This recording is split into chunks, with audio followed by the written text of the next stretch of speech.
Hi, my name is PJ Grutzmacher with Summit Automation. We're going to go over some of the features for the 9-in-1. As you can tell in this situation, we actually saved the wood screen.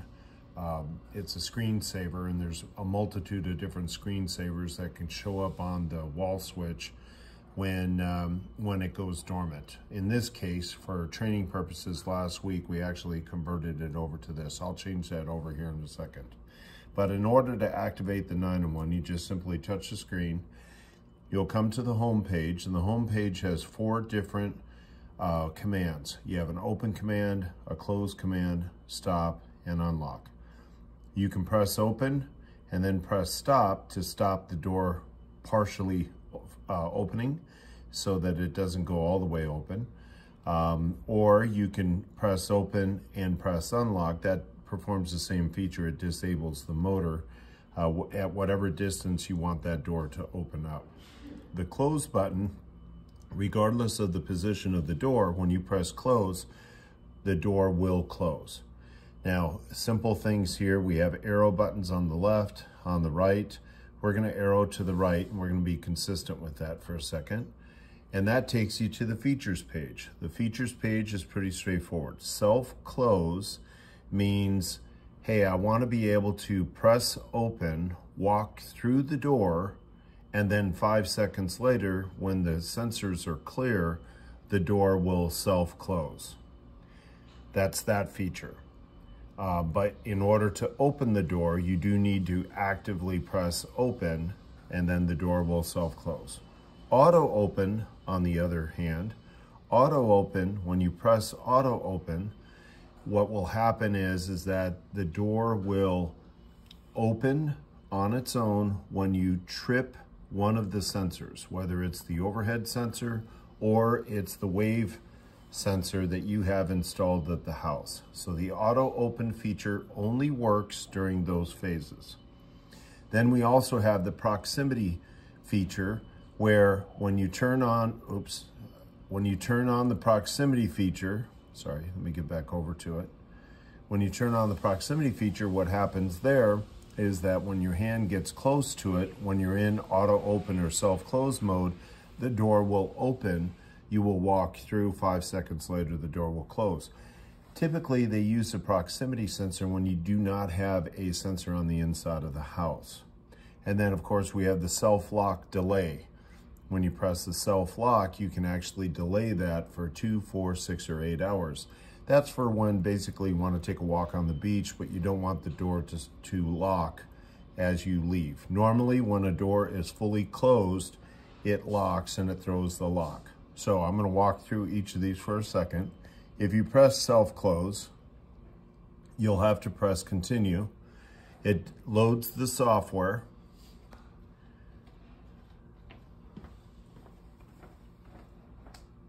Okay, now self-close mode is on. So after 5 seconds, this door is going to close. Actually, when you turn it on, you have to actually actively close it first. Okay, so now it's closed. Now I'm going to press open. Now the door is going to open.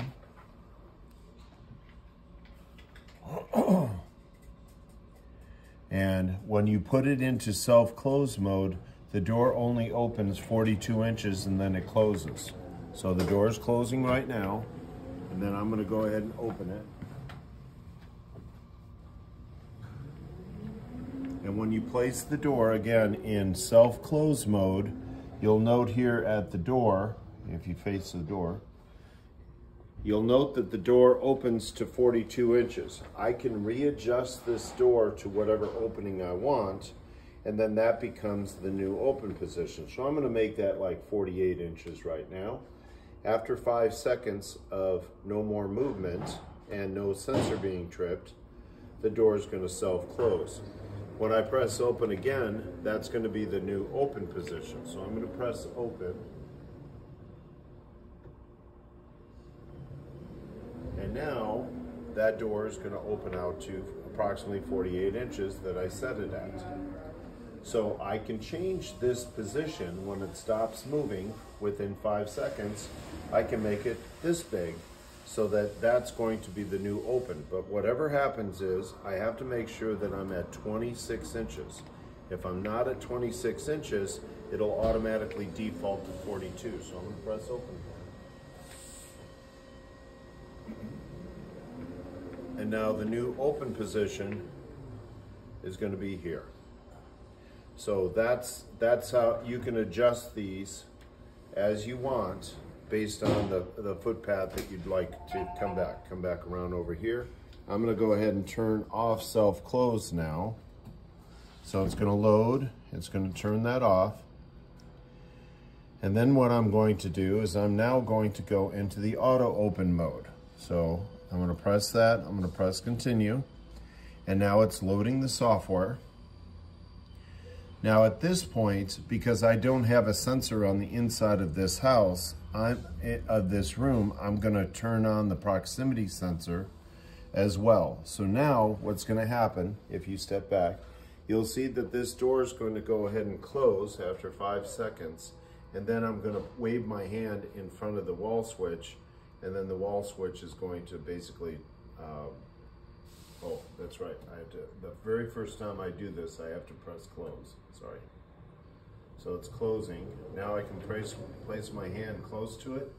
It stops the door, and because the open position is set there, I have to basically, there you go. There we are. So that's in the auto open with the proximity sensor. So now back over here, I'm going to turn the proximity sensor off right there. And then I'm going to go over to the auto open. Now, when you have it in auto open, I'm going to turn it off for now.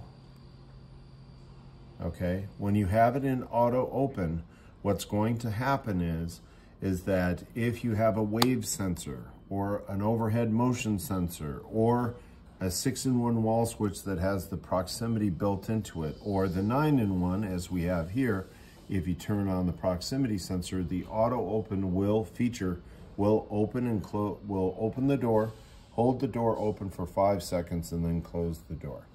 Okay, I had mentioned that you can delay the self-lock. I'm going to go to there. It's deactivated. I could activate it, and when I activate it, I can delay the lock for 2, 4, 6, or 8 hours, which basically means the door is now a free moving door for that period of time. And then after the timer finishes, then it automatically goes back to normal mode. All right, so I'm going to back out of that. Now, if I wanted to, I could set the auto open, continue, let it download. Then what I could do is I could arrow over to the timers. There's a timer feature right here. I'm going to set that for 4 hours. Continue. So for the next 4 hours, this door is going to be in auto open mode until the 4 hours expires, or until I turn that feature off. So right now I'm going to turn that feature off.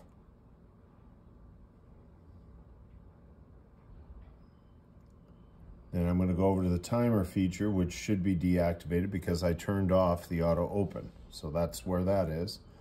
Now the last screen that we have is a diagnostic page.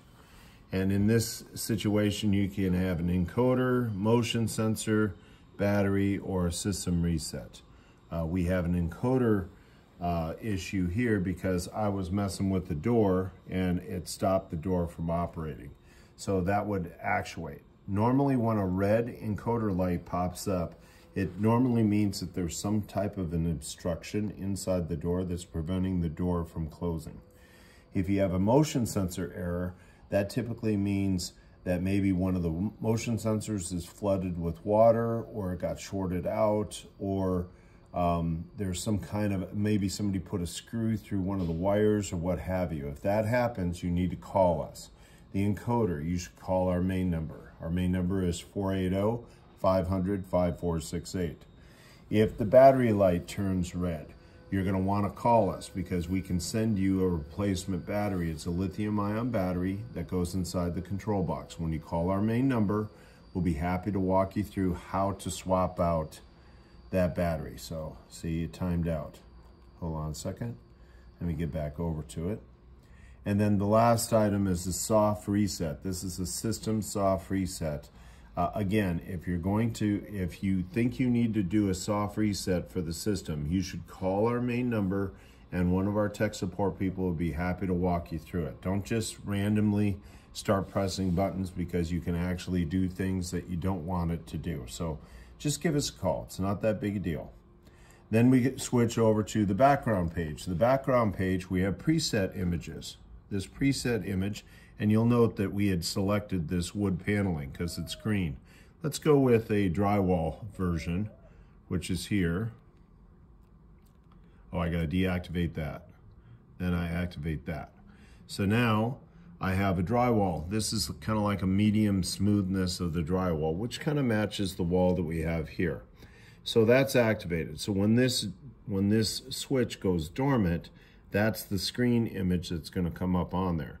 If there is a preset image that you would like to have, maybe you'd like to take a photo of the wall to the left or to the right of where the wall switch is, you could then send that to us, that photo, but you're going to have to send us a 9-in-1 as well. This is not designed to be taken in and out often. So, and there's a few screws on the bottom of it that hold it in place. So it would have been more ideal to actually have that photo beforehand. Some people want to have a photo of their family or a photo of the wall or what have you, or what, it doesn't matter. So at this point, I'm going to deactivate that, and then I'm going to exit the preset, and then I'm going to go to a custom application, which I'm going to keep going over. I can go to here. I can pick a solid color. So I can pick, and there's a full palette. I can move around wherever I'd like to do and deactivate. I activate it, and then I can basically start switching around colors to whatever color I'd like to see, red or whatever. And then that's going to become the new color that we have here. I'm going to deactivate it because I don't want the color to pop up. I'm going to hit exit, and then I'm going to go back to a preset image, and I'm going to go back to activate, and I'm going to go back to this semi-smooth drywall feature. It's white, and that'll help blend or camouflage the wall switch when it's there. All right, now I'm going to exit that, and then let's see. Oh, custom images. If you have a custom image, this is where I meant if you had a specific photo or something that you wanted to show up on the 9-in-1, that JPEG you would send to Summit along with the wall switch. We would put that image onto an SD card and then plug the SD card into the back of this. And when you select that custom image, that's what would be showing as your screensaver. So the 9-in-1 feature has a bunch of different options with it. It's got the basic commands, the 4 commands. It has the various features: self-close, auto-open, proximity, also a delayed lock. It also has safety settings that if you wanted to basically turn on the safety settings, that basically means that every time I want to press a command, I press open, the safety setting warning comes up, I have to press continue. This can be annoying for some homeowners, but you know, it's completely up to you, but it may be safe, especially if you're ever going to use the house for like an Airbnb or for guests or things like that. That may be a smart way to be able to protect yourself a little bit. But I have safety settings set for activated. I'm going to deactivate them just by simply pressing the button. Remember I mentioned that we have timers, preset timers, for any of those special features that you want to turn on: 2, 4, 6, or 8 hours. Diagnostic page, we have encoder, motion sensor, battery, systems reset. You note that the encoder changed because I actually pressed open and the door opened fully and then the door closed. So that one actually kind of like self-regulates itself as long as the track is clear and there's no obstructions inside the door path.